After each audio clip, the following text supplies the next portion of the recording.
The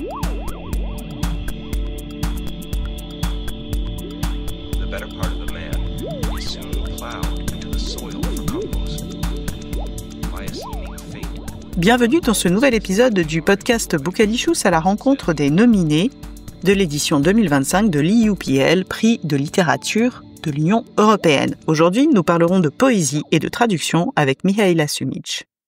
Née en 1998 en Bosnie Herzégovine, elle est écrivaine, poétesse et traductrice de l'anglais, de l'espagnol et du portugais. Rien que ça. Elle débute sa carrière par un recueil de poèmes, primé, enchaîne sur un recueil de nouvelles cette fois-ci, primé également. Son premier roman, Człowiek ou L'homme loup, a été publié en 2024 et joue sur le registre de la folklore et du fantastique, pour mieux montrer qui sont les véritables monstres au quotidien. Comment navigue-t-on entre les genres littéraires ? Comment la poésie contribue-t-elle à lancer une carrière ? Quelle est la perception de la poésie en Bosnie-Herzégovine ? Qu'apporte la traduction à sa propre écriture ? Autant de questions et bien d'autres, auxquelles Mihaela Sumic répond avec générosité et profondeur. Si elle n'est pas encore traduite en français, vous pouvez découvrir un extrait en anglais de son roman sur le site de l'EUPL que je vous indique dans la description. Bookalicious est un podcast faisant partie du label Podcut, liens et infos dans la description également. Bonne écoute. So you write short stories, poetry and novels. You have been awarded in the 3 literary genres. How do you choose the form and length an idea will take? What do you like most in each genre or prefer maybe? What will I write really depends on how much time do I have. For example, for writing poetry, you don't need a lot of time, but you need a lot of energy. And on the other hand, when you're writing a novel, it takes a lot of time. Sometimes it takes years. So it really depends on time and availability. But also, I think every writer has their own idea of topics that they are going to cover. I think we are all more or less immersed into the same kind of topic, whether we're writing poetry, short stories, or novels. And I think one of the topics that I obsess the most over are gender-based violence. So I tend to cover it in both my poetry, in short stories, and also in my novel. But regarding which of these genres do I prefer, I think it also depends on how is it written. I like writing all of them, and I like how poetry is more concise, and you can play with the language, and it contains a lot of symbolism and a lot of layers. On the other hand, short stories are like a mini novel in a very short format. And novels are really the place where you get to expand an idea into more different directions, which is also something that I love. So I cannot really pick which one of these genres I feel the best in, but I absolutely love all of them. It's really, as you said, a question of how much time you want to give to a story and how is your mood at the moment. Yeah, and also we live in a very fast-paced life. Technology and everything, you go to work, you come home, you work something that's completely unrelated to literature, and then you get home and you're already tired and exhausted and you do not really want to sit down and spend 8 hours more writing.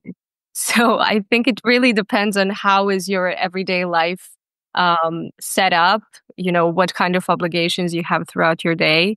For me, I think I wrote the most during COVID. I was working from home, so I had enough time to, both work and actually spend time doing something that I love. You had more like the way of life the writers of the 19th century used to have, with much more time to write and think about their writing. Exactly. It was kind of more laid back. It was very, very slow pacing life. You wake up, you do your thing, and then you spend the rest of the day writing. But now that, the pandemic is over, it's very, very different. I think for most writers, now it's difficult to kind of come back from this time when they actually had the opportunity to work on their writing more, and suddenly to be thrown into the chaos of modern day society again, it is very difficult.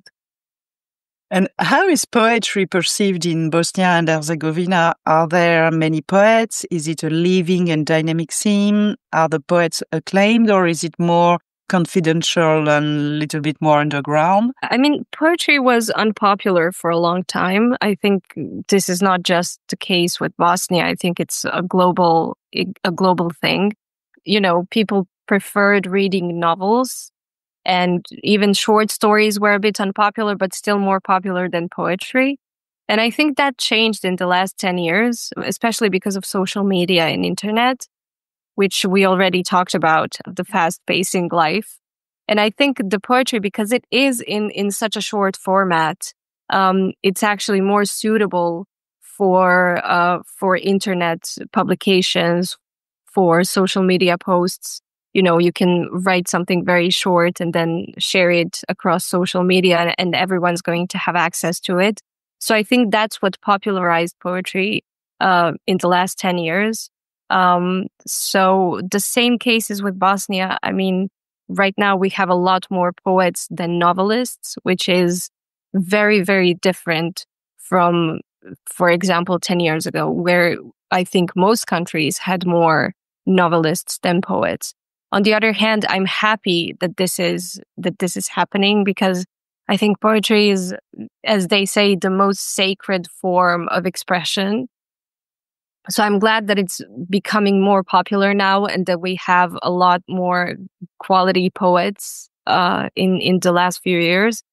But I also think that it really depends on your personal taste, because I mean, I've seen poetry that got very, very popular on the internet that I myself could not really consider poetry.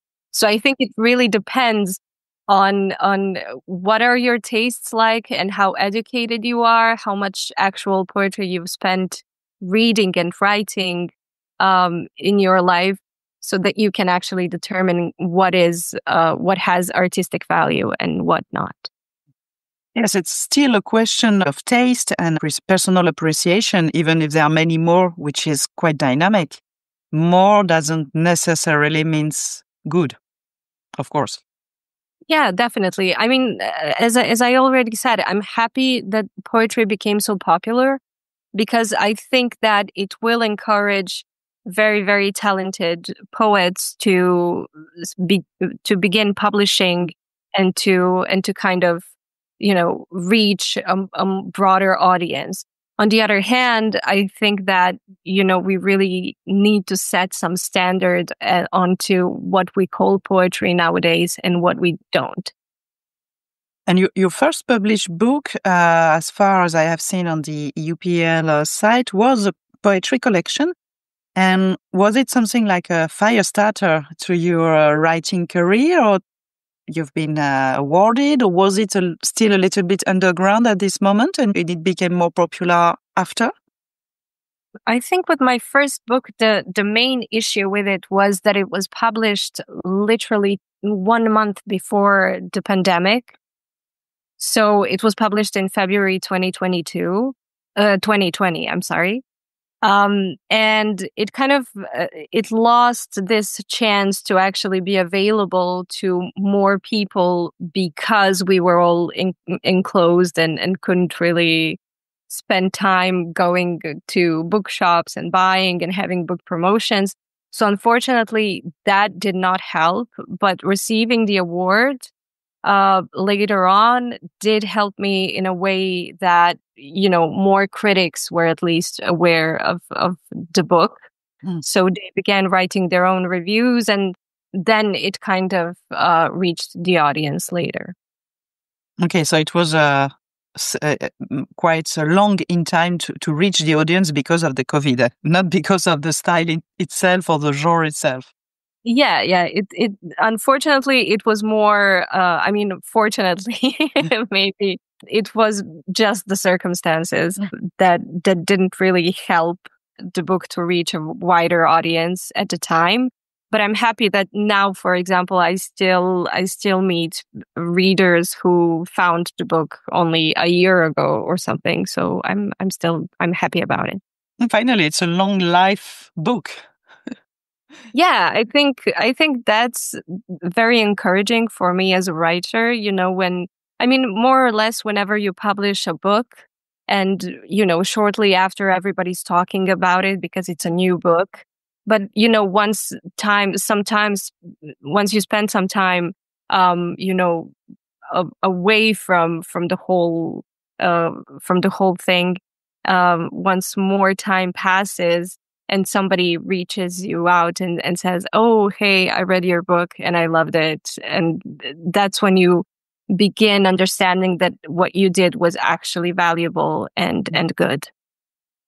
And your last novel has been selected for the EUPL. It seems to balance between social observation and horror with incursions in dark myth and folklore.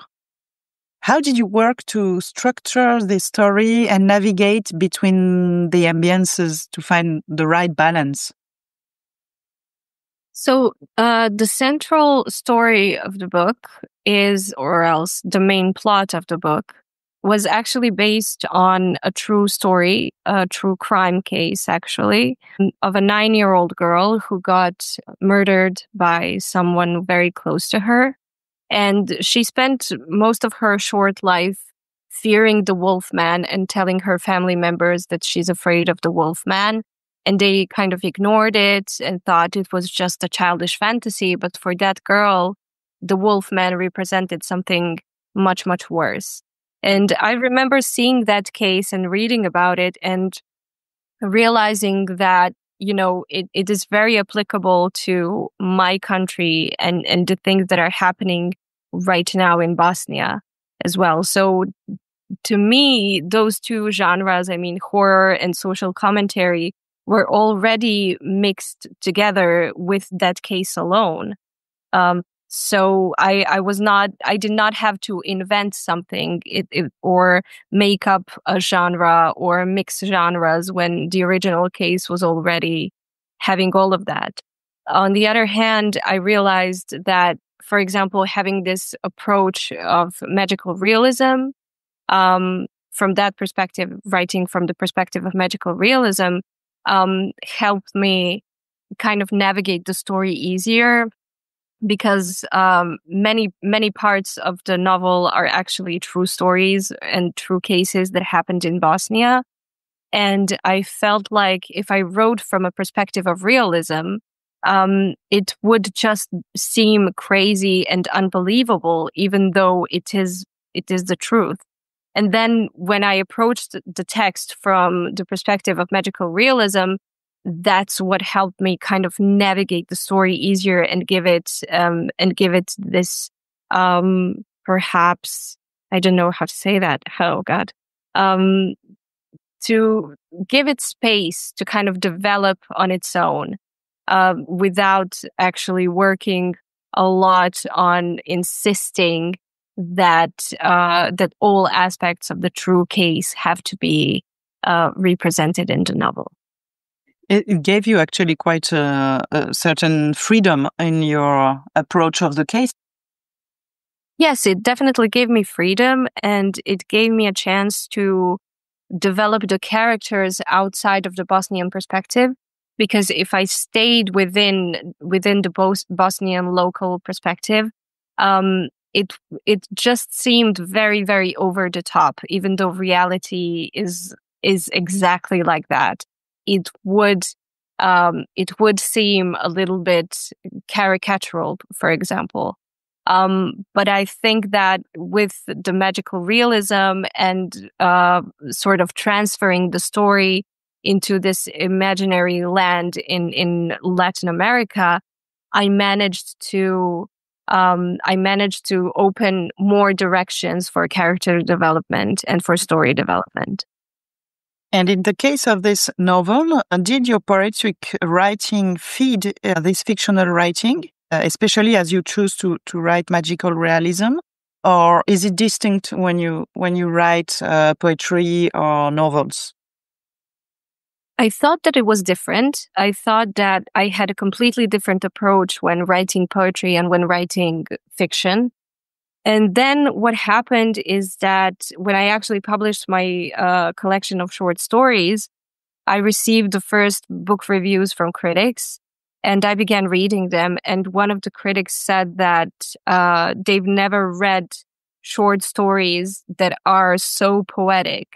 And I thought for the first time when I read that, I thought that there's no way, because I consider myself a fiction writer. And there is no way that poetry somehow found its way into the text. But then I began reading it from the eyes of the reader and the eyes of the critic. And I understood that there are a lot of parts that were actually quite poetic because they relied a lot on the cultural symbolism. And then later on, as I wrote this novel, I realized after finishing it that I also incorporated a lot of aspects and a lot of rules for poetry writing into the text itself. So there's a lot of metaphor and a lot of symbolism and a lot of poetic images that can be interpreted either way. So that was very interesting, looking at my work after it was finished and realizing that it was actually greatly influenced by poetry. So maybe it's your style or your own voice, which is balanced like this or quite poetic. Well, it seems like it. I was not aware of it until recently, but I do believe that, poetry is very concise and very intense and is great for building tension within the text. So I think that whenever within the novel I was supposed to represent this feeling of anxiety or tension or some kind of emotional disturbance, taking the poetic approach actually helped me navigate through character emotions. Mm. It's really almost like a tool that you use without intention. You don't even choose to use it or not, but it comes naturally in your writing. Yes, it was very natural, and I was not aiming to do it. It just is as it is. And also one thing that also influenced me greatly is my knowledge of Spanish, because I've learned Spanish as a child. And I think most bilingual people have this way of thinking differently in a different language, and they have one of their chosen languages as the language that they speak to themselves in. Mm-hmm. So I speak to myself in Spanish, and as I was writing, my brain suddenly switched from my native language to Spanish. And then there were parts of the novel that I was originally writing in my head in Spanish in this very fast-paced rhythm, very influenced by, for example, Mexican poetry.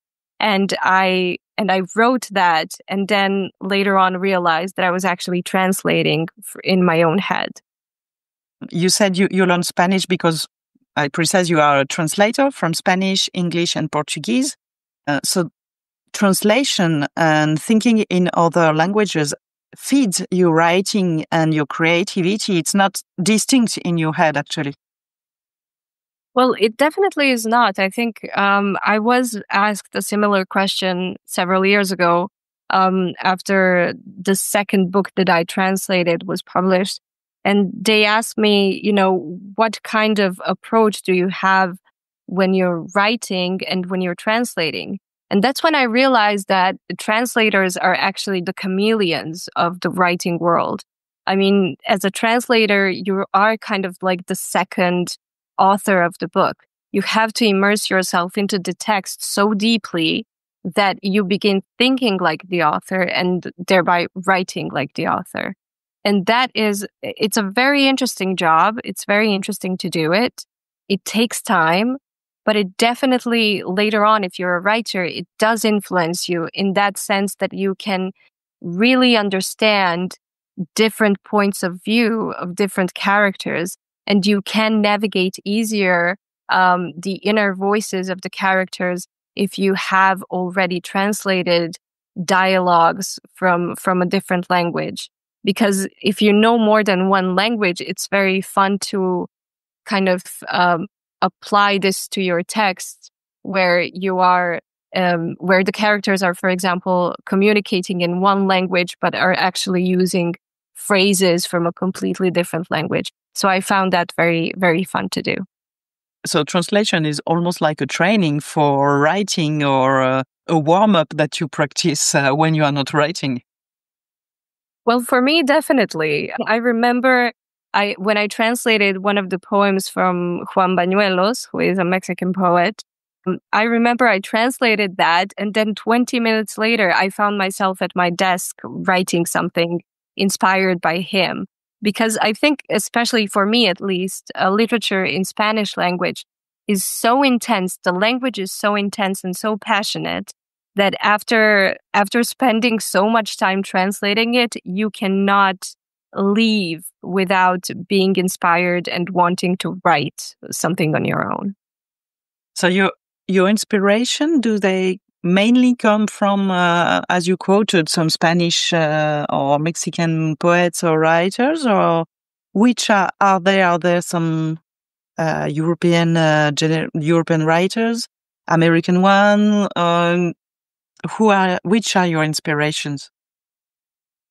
I was mainly inspired by Latin American writers, but also now that I'm older and I'm beginning to read a broader version of literature, I mean, literature from different countries, actually, I realized that, for example, some French writers, such as Marguerite Duras, I think that's how it's pronounced. Yes.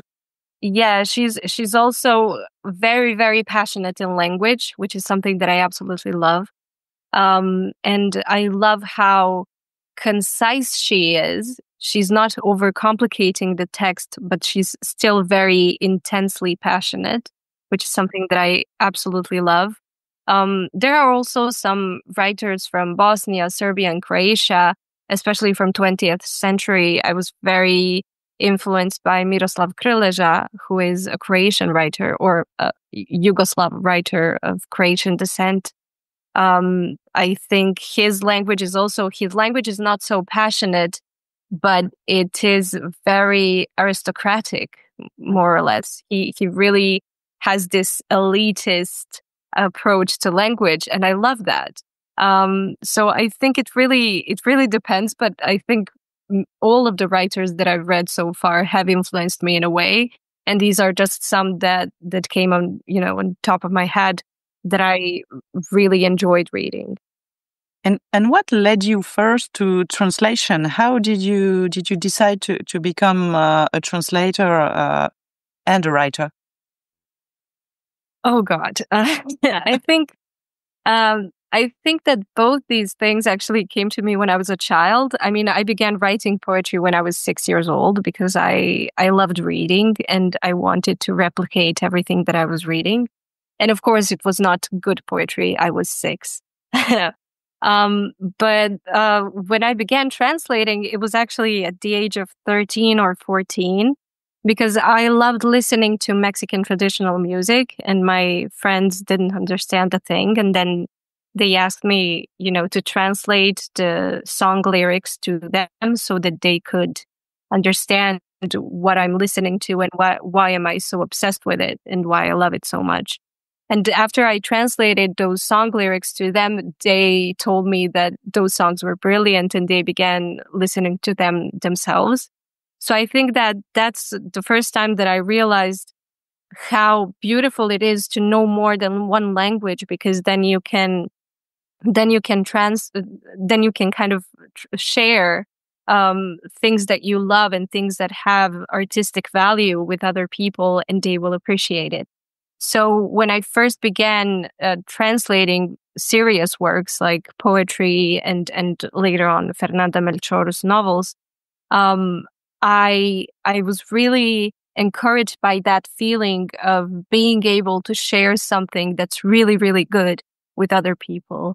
And it definitely influenced me as a person as well, because I had no idea when I was a kid that I will be a sharer, that I will share so many things that I love with other people, but I definitely ended up doing it.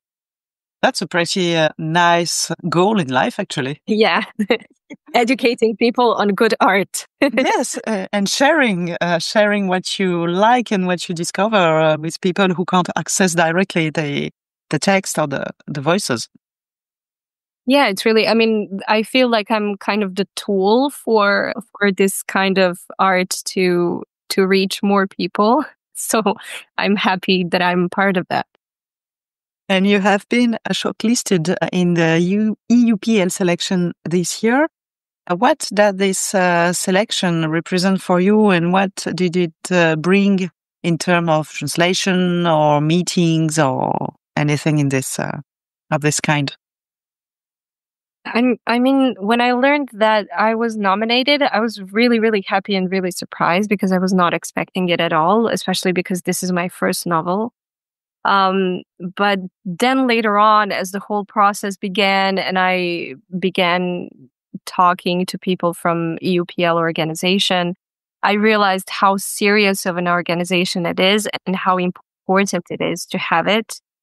First of all, because it gives space for small languages to kind of reach a broader audience, which is very, very important. I mean, especially for me, I live in Bosnia, where we have 3 official languages, although they are kind of the same language, but because of politics, we had to separate them into 3 categories. Even some contests within Bosnia are limited by language. And many contests, many literary contests in the world, and I mean, globally speaking, are very limited by language. And for someone who speaks my language, it is very, very difficult to reach a wider audience because we are not writing in English or Spanish or French or Italian or I don't know which other language could be that popular. But we definitely do not have the same opportunities as writers who write in larger languages. So EUPL itself is very, very important for us as writers in small languages to reach bigger audiences and to reach other cultures as well. So for me, this experience was something really, really beautiful. I was absolutely shocked by how organized everything was and how everyone was treated beautifully by the organizers. And also how they really, really try their hardest to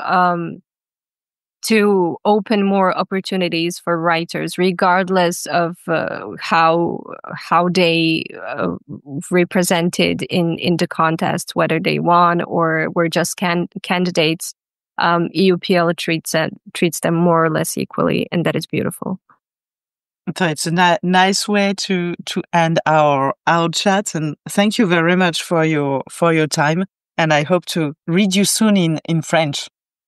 Thank you. I hope so too.